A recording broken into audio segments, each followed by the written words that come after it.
All right, so hi guys, here's another video. Today, we're gonna work on little tricks, particularly with your lead roundhouse kick. So let's check that out.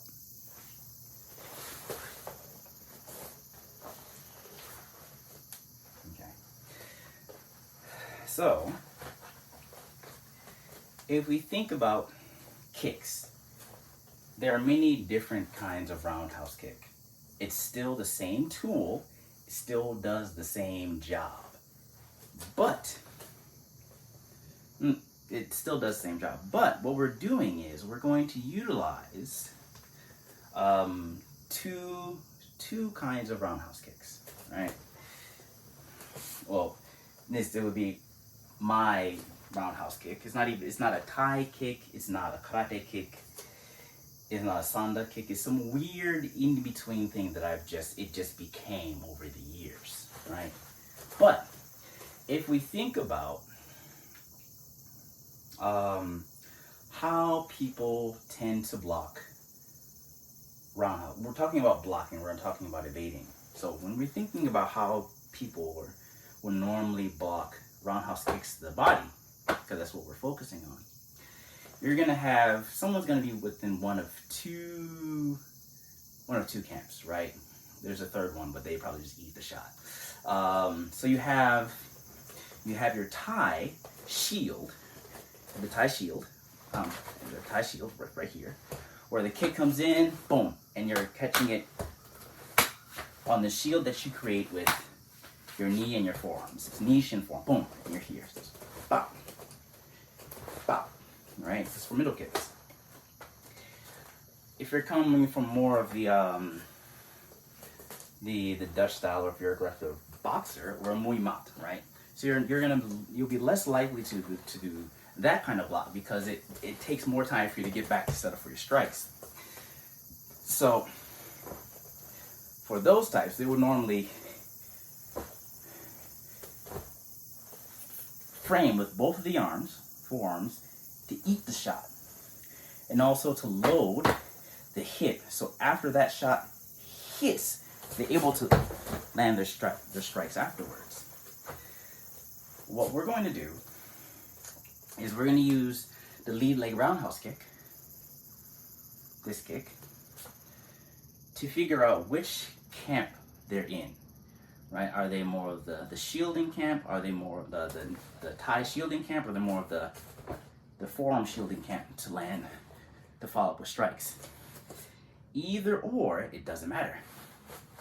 And why doesn't it matter? So if we're thinking about the way that the roundhouse kick travels, depending on how good of a kicker you are, right? It either comes at a very wide arcing motion from the outside to the inside, or if you're a really good kicker, it actually comes kind of straight and then comes out at the end here, right?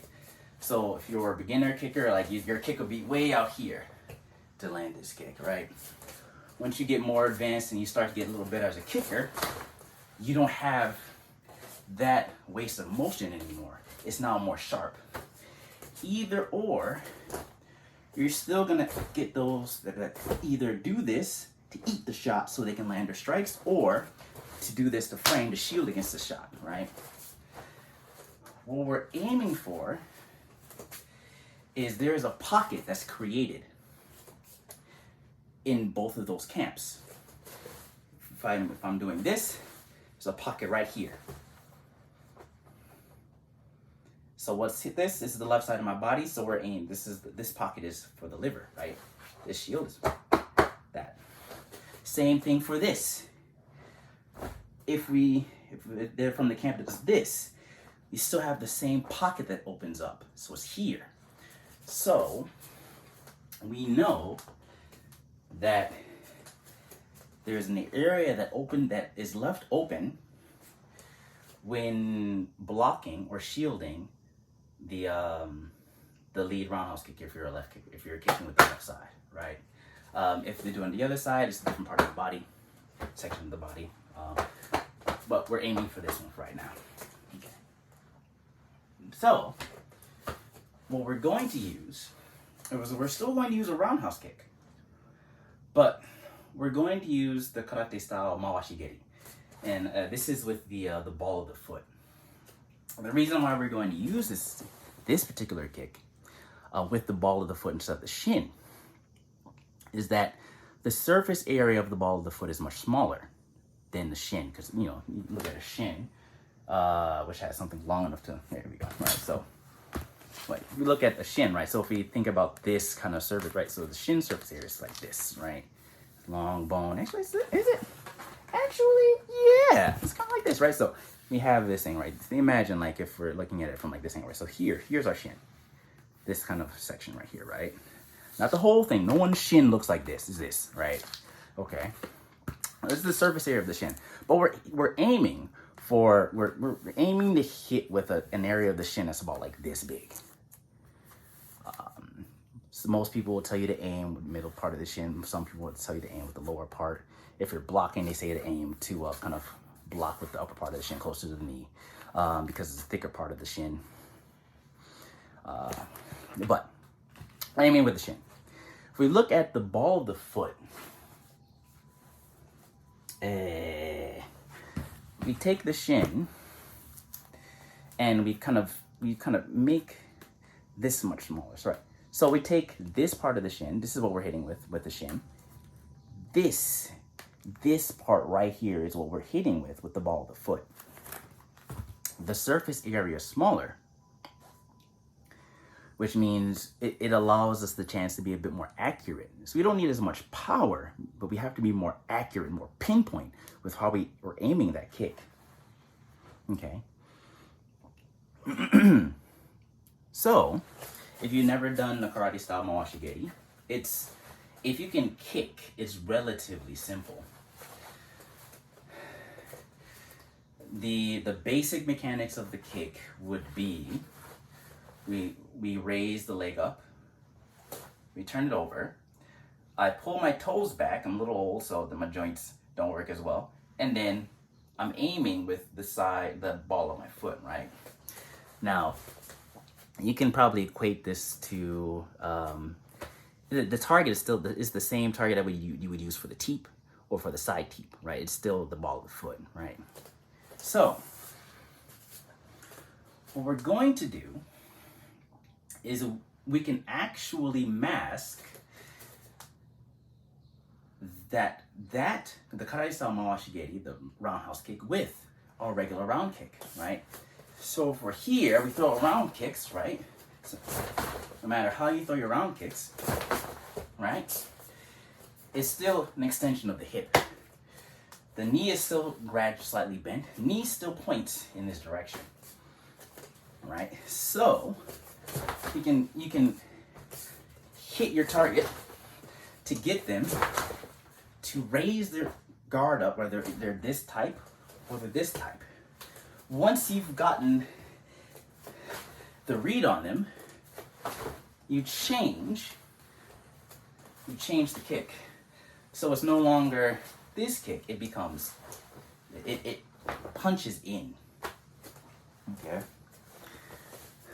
So there's like maybe a few ways that you can kind of practice this kick. If you have some masking tape or something, or if you have a heavy bag, I'll give you, if you have a heavy bag, get some tape, measure off on the bag where your torso would be. So walk up to the bag, kind of measure, like measure up, put your hand where your liver would be, and then press against the bag. Kind of make a mental picture where it is. Get your masking tape, whatever kind of tape you got. Make a little X, or make a box. If you make a box, then you have to be a bit more accurate when you're kicking that part of the bag, right?